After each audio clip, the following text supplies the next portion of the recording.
Shalom Vracha les filles, j'espère que vous êtes en pleine forme, Bezrat Hashem. Aujourd'hui, avec l'aide d'Akadosh Baruch Hu, avec beaucoup de remerciements, de persister et d'étudier Baruch Hashem pendant les vacances Toda Akadosh Baruch Hu, de nous donner ce mérite.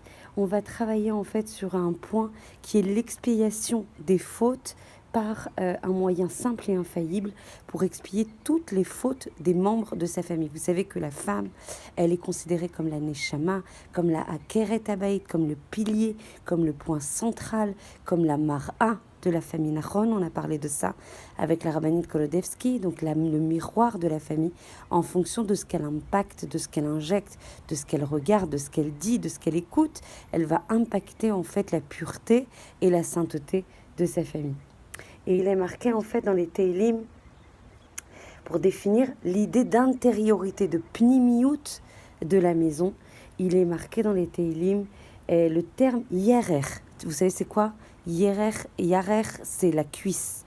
Donc c'est quelque chose en fait qui a la particularité d'être caché quand on est bien sûr vêtu conformément en fait au Ratson d'Akadosh Baruch Hu. Il s'est marqué en fait dans les Teilim, dans le Teilim 128 plus précisément, la Shura 3, c'est marqué Eshtecha ke gefen poria beyarkete vetecha.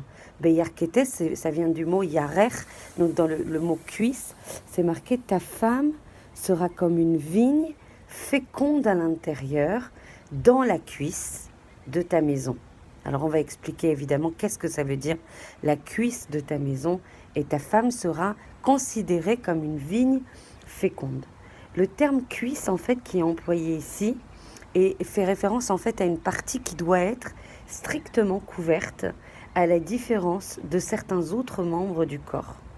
Si ce terme inhabituel et qui décrit l'intériorité de la maison et de la femme féconde comme une vigne a été utilisé bien sûr volontairement par David Amelech alav Shalom, à la place de celui du coin qui aurait été peut-être plus adapté dans ce cas précis, il y a forcément un enseignement que l'on doit tirer et on va se poser la question de pourquoi cet enseignement, quel est l'enseignement et quel est l'impact Bezrat Hashem sur notre vie au quotidien.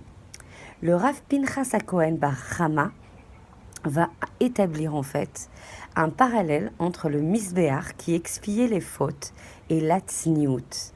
Et il va s'appuyer d'Afka en fait sur le terme cuisse qui est employé comme par hasard, alors qu'il n'y en a évidemment pas dans ces deux cas. En effet, en ce qui concerne le misbéach, il est écrit dans la Torah Al Yerech HaMisbéach, c'est-à-dire sur la cuisse de l'autel. Et ça rapportait ça dans le Sefer Vaïkra. Au lieu de dire sur le côté de l'autel, sur le côté du misbéach, comme par hasard, c'est écrit sur la cuisse de l'autel. Et on parle d'ici du misbéach comme capacité à expier les fautes. De la même manière, on va faire un parallèle extrêmement révélateur et parlant pour décrire l'attitude pudique de la femme qui va se couvrir même lorsqu'elle se trouve entre les quatre murs de sa maison. Et là, on va avoir de nouveau le terme yerer qui va être utilisé. Ta femme sera comme une vigne féconde à l'intérieur, dans la cuisse de ta maison. Et le fait que ça soit rapporté dans ces deux endroits complètement différents de la Torah, le Rabbi Pinchas HaKohen Bar Chama va tirer l'enseignement suivant. Lorsque la femme est pudique à l'intérieur de sa maison, alors tout comme le misbéach, j'ai envie de pleurer de joie. Béhémet. Vous imaginez ce qu'on fait? Vous imaginez la portée de nos actes? Vous imaginez l'émotion qui doit étreindre notre cœur quand on se... Vraiment, quand on se contraint peut-être, c'est peut-être pas le mot parce que c'est un mérite, mais des fois c'est difficile, on se dit allez, on enlève le kissouille dans la piscine, c'est un appartement privé, on pourrait quand même se permettre. Qui te dit en fait qu'il n'y a pas des balcons qui donnent sur ta maison et qui peuvent laisser ta chevelure à la vue en fait de tous et tes enfants? On sait à quel point ça apporte beaucoup de pureté à la maison en fait de couvrir ses cheveux, même quand on est l'enceinte de la maison. On a étudié ça dans un cours au Hachem il n'y a pas si longtemps que ça. Et donc on se dit, lorsque la femme elle est pudique à l'intérieur de sa maison, alors tout comme le misbéach, elle va expier les fautes de sa maison. Et cette même femme va expier les fautes de tous les membres de sa maison. Si seulement encore nous possédions le Beth Amikdash. Alors on serait heureux d'apporter des sacrifices pour expier nos propres fautes et celles des membres de notre maison. Mais en fait, dans son chesed immense, immense, immense, infini, Akadosh Baruch Hu nous montre que même en exil, même quand le Beth Amikdash n'est pas encore reconstruit, il le sera. Bezrat Hashem Bekarov Mamash, on a la possibilité d'apporter ces sacrifices.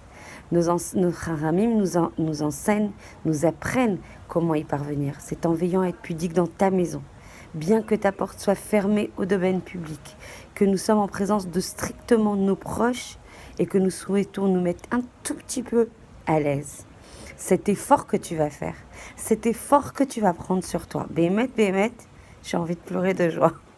Il est considéré par Hachem comme un véritable korban qui a la possibilité d'expier non seulement nos propres fautes, mais aussi celles de tous les membres de notre foyer. Combien on doit être zéhirim, combien on doit être prudent, combien on doit adopter cette attitude avec beaucoup de Messirut Nefesh quand on voit l'impact que ça peut avoir. Et on va parler de ma rabbinite préférée, la rabbinite Kanievski, Zecher Tzadik Vekadosh Livracha, et qui prononçait en fait ces paroles lorsqu'elle rencontrait en fait un groupe de jeunes filles qui souhaitaient être renforcées au niveau de la tzniut. Elle leur disait strictement ceci: une jeune fille ne doit jamais renoncer à porter un habit qui manque de pudeur. Une jeune fille qui renonce, à porter un habit manquant de pudeur engendre une très très grande confusion et agitation dans les cieux. Et le fait de concéder et de porter malgré tout ce vêtement qui des fois nous contraint équivaut à l'offrande d'un immense sacrifice au maître du monde. Voilà ce que disait la rabbinite Kanievski. De tout temps, les merveilleuses femmes de notre peuple firent preuve d'une véritable Messirut Nefesh, abnégation, afin d'accomplir les mitzvot en général, mais particulièrement celle d'être vêtue avec beaucoup de pudeur. Ni la chaleur, ni le froid, ni le regard moqueur des autres, ni le manque de moyens n'a jamais réussi à les faire céder. Elles ont résisté avec courage, elles ont résisté avec détermination, elles ont résisté en étant fières de leurs habits royaux. Elles étaient déterminées et elles portaient le signe de leur appartenance au peuple élu. Combien on doit être hyper zéhirote sur le fait de porter des habits de Bat Meler. On a un groupe, Bnot Meler.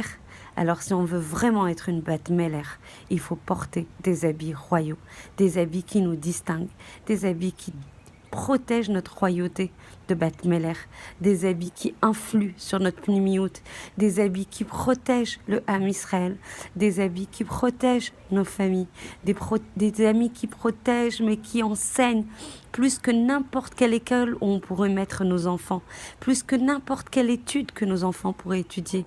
Quand ils voient avec 40 degrés que leur maman persiste, que leur maman se couvre, que leur maman porte avec fierté, avec joie, avec abnégation ces vêtements.